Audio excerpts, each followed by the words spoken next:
네, 박수 좀 한번 보내주시고.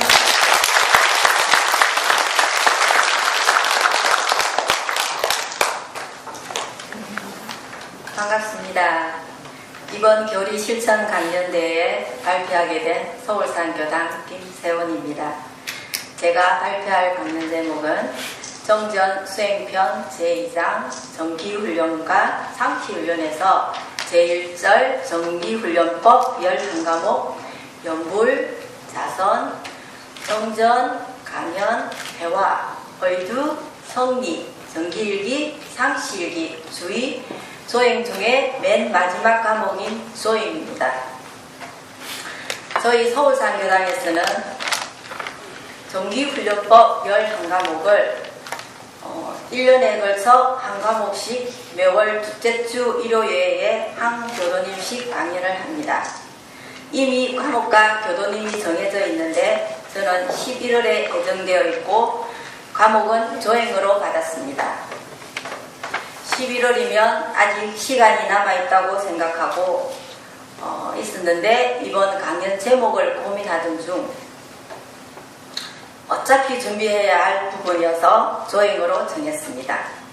직장 관계로 퇴근하여 석반 후 잠시 짬을 내어 강연 준비를 하다 보니 많이 허술하고 부족함이 많지만 저에게 주어진 이 시간을 잘 활용해 보려 합니다. 그럼 조행에 대해 알아봅시다. 먼저 조행을 원불교 사전에서 찾아보니 사람으로서 사람답게 행동하는 것, 사람다운 행실을 지키는 것, 또 마음을 바르게 가지는 온갖 행실, 품행을 이룬다 했습니다. 조행에서 말씀하시는 사람다운 사람은 일반적인 의미의 사람다운 행실을 말함과 동시에 모두가 갖추고 있는 재불재성의 시민이며 일체 중생의 본성을 양성하고 견성하여 솔성으로 나투어지는 품성까지를 생각해야 할 것입니다. 안으로 갈마있는 자기 품성을 발현하고 개발하는 공부라는 것입니다. 또 조행을 사막에서 보면 연불자선은 정신수양 과목으로 언제 어디서나 힘이 생기게 되는 것이며 정전, 강연, 회화, 의두, 성리, 정기일기는 사리용구훈련 과목으로 지혜가 밝아지며 상시일기, 주의, 조행은 작업시사훈련 과목으로 열심히 하면 부처가 되는 것이라 했습니다. 근데 정기훈련 과목의 최종적인 결실을 조행으로 하신 뜻은 무엇일까요? 첫째, 이는 다 공부인으로 하여금 그 공부를 무시로 개조하여 실행에 옮김으로써 공부의 실효과를 얻게 함입니다. 둘째, 사람다운 행실, 즉 품성을 갖추어 교법이 주체인 인도상요법을 실천하고자 함입니다. 그럼 소행 공부는 어떻게 할 것인가?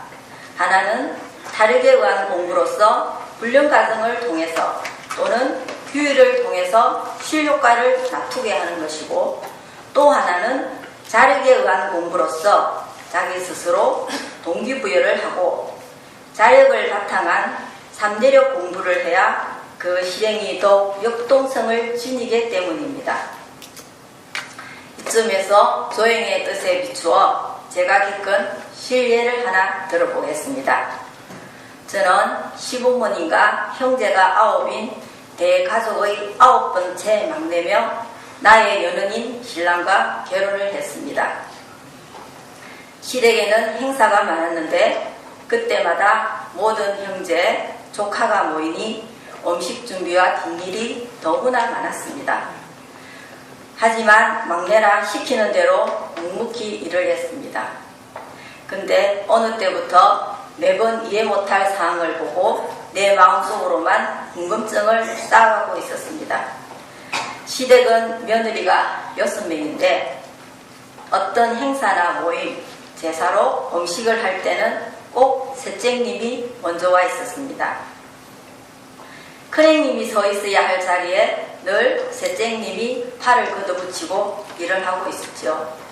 그리고 시간이 지나면서 하나둘 각자의 집으로 돌아가고 모든 일에는 항상 망대인 제가 모든 뒷정리를 하고 마지막으로 지친 몸을 이끌고 집을 향하고 있었습니다. 그러던 어느 날 10년이 지나 저도 화가 나더군요. 그래서 셋째님께 여쭈었습니다. 형님은 왜 늘 큰형님이 해야 할 일을 항상 대신하면서 화 안 나시나요? 형님께서 웃으시며 답하기를, 막내야, 큰형님이 자기의 일을 잘했다면 큰형님이 복을 받았을 텐데 안 하니 내가 대신하여 그 복을 내가 지을 기회를 주니 오히려 고맙지 않니? 그리고 이렇게 일할 수 있는 건강한 몸이 있어 감사할 뿐이지 하더군요. 그리고 막내야, 혼자가 아니고 너도 늘 함께 해주니 내가 너무 고맙고 착하다 하시며 칭찬해 주시더군요. 전 그 말에 그동안 불편했던 내 마음이 너무 부끄러웠고 형님이 너무 존경스러웠습니다. 형님도 처음부터 큰형님을 이해한 건 아니라고 하더군요. 큰형님은 자신의 종교 활동은 최선을 다하다가도 시댁에 일이 생기면 몸이 아프다고 불참하거나 항상 늦게 오시곤 했습니다. 하지만 셋째 형님은 자신의 공부가 깊어지면서 큰형님 자신의 종교 생활에 최선을 다하는 것을 그대로 받아들이고 보니 화낼 일도 아니라고 했습니다. 하지만 아직도 상식으로 이해 못할 언행을 하고 있기에 가끔은 화가 나고 서운하기도 하지만 사람이 자기가 행해야 할 일을 못하면 가까운 사이지만 타인을 힘들게 한다는 걸 이 조행에서 날 깨웁니다. 그럼 원불교가 지향하는 조행의 모습은 어떤 것일까요? 이런 상과 같은 유권작용으로 안입이 설신의를 사용할 때마다 원망 부족하고 지공무사하게 할 것이며 예전에 근거한 생활을 하는 것으로 공경, 경량, 무교교로 사람으로서 행해야 하는 기본 도리를 다 밀 것입니다. 조행을 훈련 과목에 넣으신 것도 우리는 기본 도리도 못하고 살아가는 일이 많기에 훈련을 필요로 하는 것입니다. 훈련은 아는 게 있는 것이 아니라 아는 것을 하고 또 해서 저신저골이 되도록 하는 것이라고 대산종사님께서 말씀하셨습니다.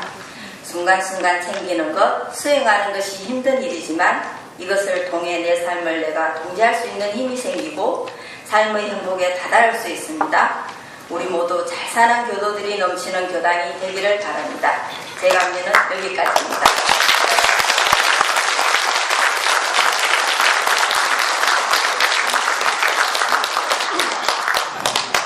시간이 너무 짧은데 좀 아쉬워서 막 쫓기시는 것 같아요.